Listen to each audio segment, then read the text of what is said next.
Farid dan 2 orang lain yang ikut ditangkap diduga terlibat gerakan kelompok Jamaah Islamiyah. Menangkap 3 tersangka terorisme, jadi bukan terduga terorisme. Kenapa? Tersangka di mana penyidik Densus 88 Anti Teror Polri sudah memiliki bukti-bukti yang cukup untuk menetapkan ketiganya sebagai tersangka.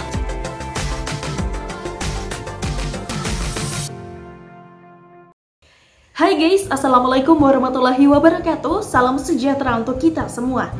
Mengungkap hubungan Anies Baswedan dengan Farid Ogbah dan narasi jahat elit PKS. Artikel dari Nafis. Kemarin Detasmen Khusus atau Densus 88 Anti Teror Polri menangkap 3 orang terduga teroris atau ngacau ya, biar lebih halus guys, yaitu Farid Ogbah, kemudian Zain An-Najah dan juga Anung Al-Hamad di wilayah Bekasi, Jawa Barat. Pihak kepolisian mengatakan jika mereka sudah memiliki cukup bukti untuk menjerat ketiga orang tersebut. Kita sudah kumpulkan bukti yang cukup. Kita yakin kemudian kita lakukan tindakan dan upaya hukum. Jelas Kabag Penum Divisi Humas Polri, Kombes Pol Ahmad Ramadan kepada wartawan. Penulis tidak akan membahas detail siapa Anung Al-Hamad atau Ahmad Zain An-Najah yang merupakan salah satu anggota Komisi Fatwa MUI Pusat guys. Tetapi di sini penulis akan membahas siapa sebenarnya Farid Ogbah dan hubungannya dengan Anies Baswedan untuk melawan propaganda dan narasi jahat dari elit PKS. Mari kita bahas lebih dalam tentang sosok Farid Ogbah ini.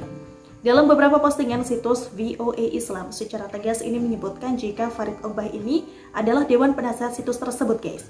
Kemudian pada tahun 2017 lalu, situs VOA Islam ini juga pernah diblokir oleh Kominfo karena melakukan provokasi SARA.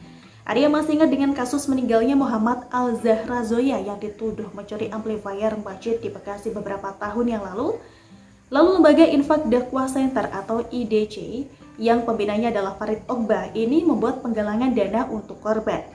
Lembaga IDC ini berhasil mengumpulkan uang donasi dari masyarakat sebanyak Rp651.582.000 untuk keluarga korban guys.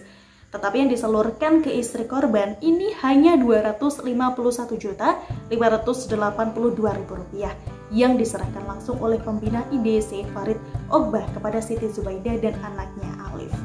Jika uang donasi yang terkumpul sebanyak Rp651.582.000, tetapi yang diberikan ke istri korban hanya Rp251.582.000. Lalu yang Rp400 juta lagi kemana? Pihak IDC ini memberitahukan jika uang sejumlah Rp250 juta bakal dibelikan rumah, sementara sisanya Rp400 juta diinfakkan kepada lembaga tersebut. Jadi silakan menilai sendiri ya siapa yang untung besar dengan dalih pengumpulan dana untuk istri korban tersebut. Banyak yang tidak tahu juga jika lembaga IDC ini merupakan salah satu lembaga kemanusiaan di Indonesia yang diduga untuk kegiatan yang berbau terorisme.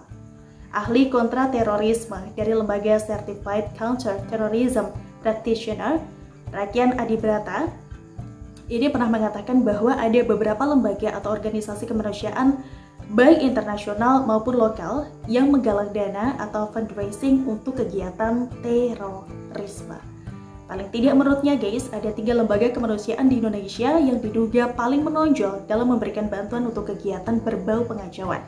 Ketiga lembaga itu ada Infak Dakwah Center atau IDC, kemudian Gerakan 1000 Sehari atau Gasibu, dan juga Azam Dakwah Center atau ADC.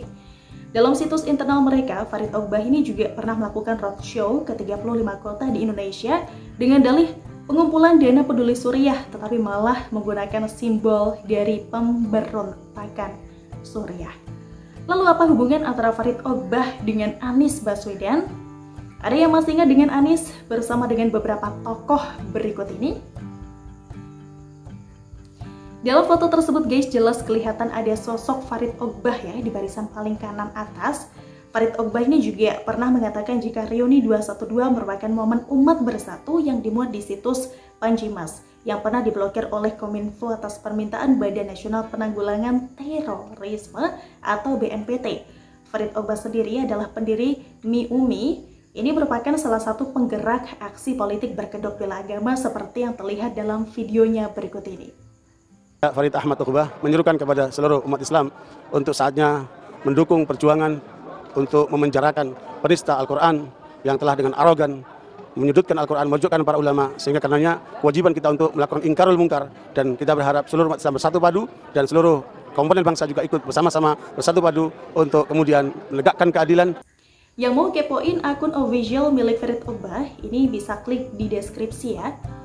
Dalam Instagram tersebut kita juga bisa melihat video Farid bersama dengan Anies Baswedan guys, Gubernur DKI Jakarta saat ini. Dalam postingan yang lainnya, Farid malah memperlihatkan foto Anies Baswedan yang sedang membaca buku miliknya beberapa hari yang lalu. Bahkan pada tanggal 14 November 2021 lalu, Anies Baswedan juga hadir di rumah mertua dari Farid Ogbah guys. Informasi pertemuan Anies Baswedan dan Farid Ogbah ini sebelum ditangkap oleh Densus ya, terkait dugaan terorisme juga dimuat dalam beberapa media nasional. Jadi sudah paham bukan bagaimana hubungan Anies Baswedan dengan Farid yang ditangkap oleh aparat khusus 88 ini? Setelah mengetahui juga sosok Farid Ogbah ini merupakan Dewan Penasihat Situs Radikal sekaligus pembina lembaga IDC yang memberikan bantuan untuk kegiatan berbau terorisme serta pernah melakukan kegiatan penggalangan dana dengan dalih peduli Suriah tetapi menggunakan simbol bendera pemberontakan negara di Timur Tengah. Jadi masih pantaskah orang seperti ini dibela? Jangan mau diprovokasi oleh elit partai oposisi PKS seperti Mardhani Alisera dan Nasir Jamil terkait penangkapan tokoh radikal Farid Ogbah guys. Mardhani Alisera sengaja membuat cuitan untuk memancing emosi umat, membuat tagar Save Ulama. Elit PKS lainnya Nasir Jamil juga sengaja nyinyir terhadap aparat khusus 88 yang menangkap ketiga orang tersebut. Hal ini penting dilakukan agar jangan terkesan Densus 88 yang pernah ditantang oleh organisasi pengacau KKP Papua malah sepertinya hanya menyasar mubalik muslim, tebang pilih dan cenderung menyudutkan umat Islam, ujarnya begitu. Dari pernyataan kedua elit partai oposisi tersebut sangat jelas mengandung narasi jahat seolah Densus 88 anti terhadap umat Islam dan ini sangat berbahaya karena bisa memancing emosi umat yang merupakan mayoritas di Indonesia. Atau kedua PKS tersebut sengaja ingin menciptakan chaos di tengah masyarakat dengan menggunakan isu sentimen agama. Jangan lupa sejarah guys, jika petinggi PKS Hidayat Nur Wahid ini pernah menyarankan polisi menggunakan tembakan bius untuk melumpuhkan pengacau. Dan Nasir Jamil ini juga sempat sewot ketika pengacau dilumpuhkan aparat setelah menusuk dua polisi di masjid tahun 2017 lalu. Nasir Jamil bersama dengan beberapa tokoh oposisi lainnya sempat mengunjungi Gatot Sabtono yang ditahan terkait kasus makar di Makobrimob.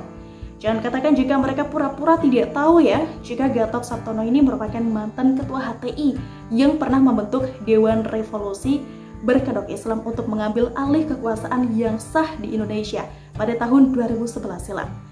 Kemudian pada tahun 2013 guys, Gatot ini juga pernah ingin membubarkan Densus 88. Apakah sebuah kebetulan jika Gatot Sabtono yang ingin membubarkan Densus 88 pernah foto dengan Farid Ogbah yang kemarin diciduk oleh Densus 88 saat menghadiri acara pemakaman Abu Jibril yang anaknya meninggal dunia di Suriah untuk membela jaringan pengacau Al-Qaeda melawan pemerintahan yang sah di sana? Akhir kata, kita sebagai rakyat kecil jangan mudah terprovokasi oleh pihak oposisi yang memang tidak suka dengan situasi kondusif saat ini. Karena itu membuat nama pemerintahan semakin baik di mata rakyat. Pihak kepolisian juga tidak akan sembarangan menangkap orang karena semuanya harus sesuai dengan prosedur hukum yang berlaku. Wassalam dari Nafis World. Gimana nih guys menurut kalian? Coba tulis pendapat kalian di kolom komentar ya. Terima kasih sudah nonton Suara Rana kali ini. Kita ketemu lagi besok. Sampai jumpa. Wassalamualaikum warahmatullahi wabarakatuh. Bye-bye. Farid Ahmad Ogbah menyerukan kepada seluruh umat Islam untuk saatnya mendukung perjuangan untuk memenjarakan penista Al-Quran yang telah dengan arogan menyudutkan Al-Quran, memojokkan para ulama, sehingga karenanya kewajiban kita untuk melakukan ingkarul mungkar, dan kita berharap seluruh umat Islam bersatu padu dan seluruh komponen bangsa juga ikut bersama-sama bersatu padu untuk kemudian menegakkan keadilan.